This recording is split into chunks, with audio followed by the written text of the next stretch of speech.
하늘이 뚫려버린 것만 같다. 근 5년 사이 이런 위력을 가진 태풍은 처음 본다. 모든 희망이 사라져버렸다. 제발 자연재해가 그만 좀 왔으면 좋겠다. 일본인들은 마지막까지 태풍 산산이 올라오던 방향대로만 그대로만 이동해주며 한국으로 북서진하기를 바랬고 또 그렇게 되기를 진심으로 믿었던 것 같습니다. 일본 최대 포털 야후재팬에서는 일본의 서남단에서 갑자기 경로를 바꾸어 일본 열도를 관통하는 태풍의 경로에 분통을 터뜨리는 반응이 실시간으로 쏟아지고 있는데요. 특히나 일본에서는 태풍 상륙 직전부터 기습적인 폭우로 인해 지하철과 도로 등의 침수 피해가 있었는데 이번 태풍 산산이 세력을 극대화시키며 최대 세력으로 일본 열도에 상륙하자 심상치 않은 반응이 나오고 있습니다. 기록적인 폭우로 최대 시간당 600mm, 말 그대로 물폭탄을 선물해줄 것으로 보이는 태풍 산산의 위력은 강풍에서 더 잘 나타나는데요. 사람이 서 있는 것은 불가능한 것은 당연하고 트럭을 쓰러뜨리고 나무를 뽑아버리는 미친 듯한 돌풍에 일본 정부조차 이런 태풍은 처음 본다며 혀를 내두르고 있는 상황입니다. 이달 들어서만 6번째 태풍인 제10호 태풍 산산이 규슈 남부의 중심인 가고시마 현 아마미 지방에 접근하면서 일본이 바짝 긴장하고 있습니다. 연이은 태풍들로 인한 기습 폭우 피해에 이어 태풍 산산의 영향으로 추가 피해가 우려되기 때문입니다. 특히 현재 진행 방향이나 위력으로 볼 때 지난 2019년 10월 100명이 넘는 사망자를 냈던 태풍 하기비스와 유사하다는 전망까지 나오면서 일본 당국이 긴장하고 있습니다. 강한 세력을 지닌 태풍 산산은 27일 오전 9시 기준 일본 가고시마 남쪽 약 370km 부근 해상에서 중심기압 955헥토파스칼, 최대 풍속 40m/s, 강도 강규모로 북서진 중입니다. 태풍 산산은 오는 28일부터 강도 매우 강으로 세력을 키워 규슈 남부와 아마미 지방에 접근할 것으로 예상됩니다.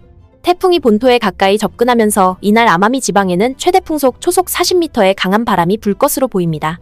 초속 40m를 넘어서면 주행 중인 트럭이 넘어지며 제대로 고정되지 않은 건축물의 금속 지붕 덮개가 바람에 벗겨질 수 있습니다.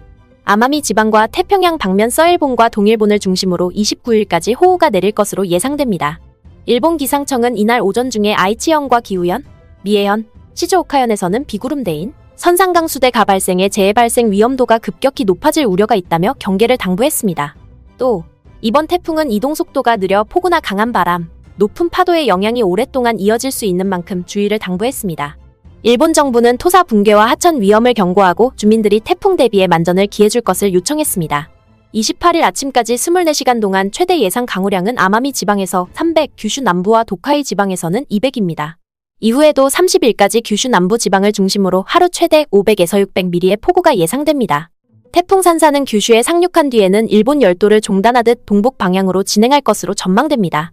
현지 방송 NHK는 태풍의 접근으로 교통편에 차질이 빚어지고 있다고 보도했습니다. JR 도카이도는 이날 오전 많은 비로 고속열차인 도카이도 신칸센 하마마스역과 도요하시역 구간 운행을 보류했습니다. 도쿄역과 시노사카역 구간을 운행하는 도카이도 신칸센은 29에서 31일, 시노사카역과 규슈 후쿠오카 하카타역을 오가는 산요 신칸센은 29, 30일 각각 운행이 중단될 가능성이 있습니다. 일본항공은 27, 28일 가고시마와 아마미 오시마 등 규슈 남부를 운행하는 항공편을 중심으로 총 116편을 결항했습니다. 태풍이 상륙하면서 일본은 비상이 걸렸습니다. 현재 예상 경로대로라면 산산은 오사카 인근에 상륙하겠고 도쿄 등 일본 전 지역이 태풍의 직접 영향권에 들어갈 것으로 예상됩니다. 일본은 앞서 2006년에도 같은 이름의 태풍 산산으로 인해 9명이 숨지는 등 큰 피해를 봤습니다. 이에 일본 기상청은 상륙이 예상되는 지역 인근의 주민들에게 폭우와 강풍에 대비하라고 경고했습니다. 당초 태풍 산산은 한반도를 비껴갈 것으로 예상돼 우리나라는 별다른 영향을 받지 않을 것으로 전망됐지만 태풍이 경로를 바꿔 남해안과 동해안이 영향을 받을 것으로 보입니다. 이에 현재 추가 태풍이 발생할 조건이 형성된 상황에서 태풍의 길이 언제든 한반도를 향해 열릴 수 있기 때문입니다. 특히 앞으로 다가올 가을 태풍은 더 강하게 발달할 가능성이 큽니다. 이번 주 중후반에 태풍이 일본 열도를 지나 북동쪽으로 빠져나가면 한반도에는 북풍이 불면서 폭염과 열대야도 일시적으로 주춤할 것으로 예상됩니다. 태풍이 북쪽에 차고 건조한 공기를 끌어내리기 때문입니다. 현재 태풍은 태풍 에너지의 원천이라 할 수 있는 태평양에 고온 다습한 수증기를 무지막지하게 빨아들이며 중형 태풍에서 대형 태풍으로 엄청나게 몸집을 키운 상황인데요. 당초 일본 기상청은 북서진으로 한반도를 강타할 가능성에 대해 언급했지만 결국 수증기를 머금고 한 것 세력이 강해진 산산은 일본 열도에서 소멸될 것이라는 충격적인 보도가 나왔습니다. 특히 빠르게 올라오던 태풍이 일본 열도에서 갑자기 속도를 줄이며 일본의 피해가 극대화될 것이라는 전망까지 나왔는데요.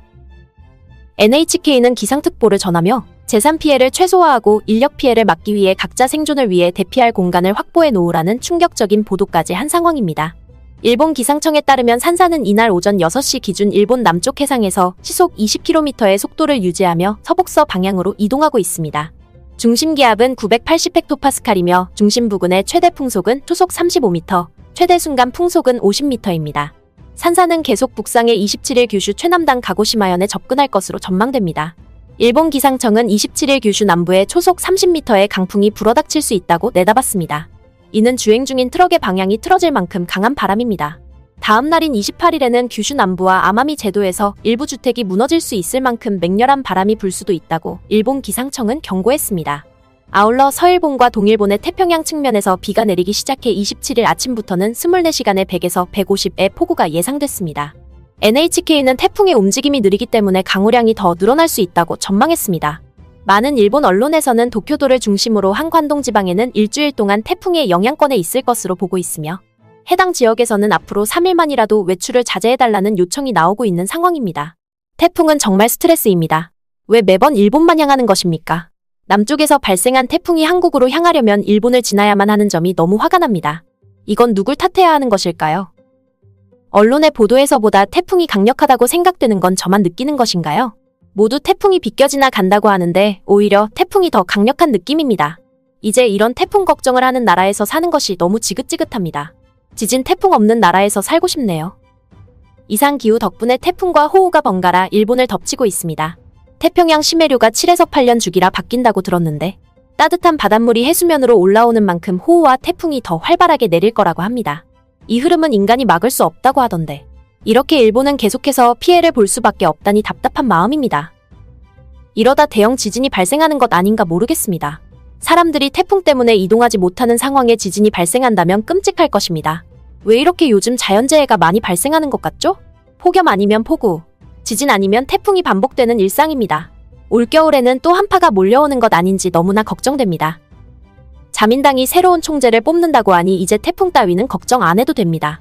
새로운 시대를 열겠다고 공언할 것입니다. 기시다는 훌륭한 지도자가 되지 못했지만 새로운 자민당의 지도자는 일본을 지켜낼 것입니다. 100번째 총리로 일본을 새롭게 부흥시킬 것이 분명합니다. 재난 대비도 분명 다를 것입니다. 과연 정말로 난카이 대지진이 발생하는 것일까요? 여러분들은 어떻게 생각하시나요? 여러분들의 의견을 자유롭게 댓글로 남겨주세요. 여러분들의 댓글과 좋아요는 영상 제작에 정말 큰 힘이 됩니다. 그럼 다음에 더 알찬 소식으로 찾아오겠습니다. 진심으로 감사드립니다. 감사합니다.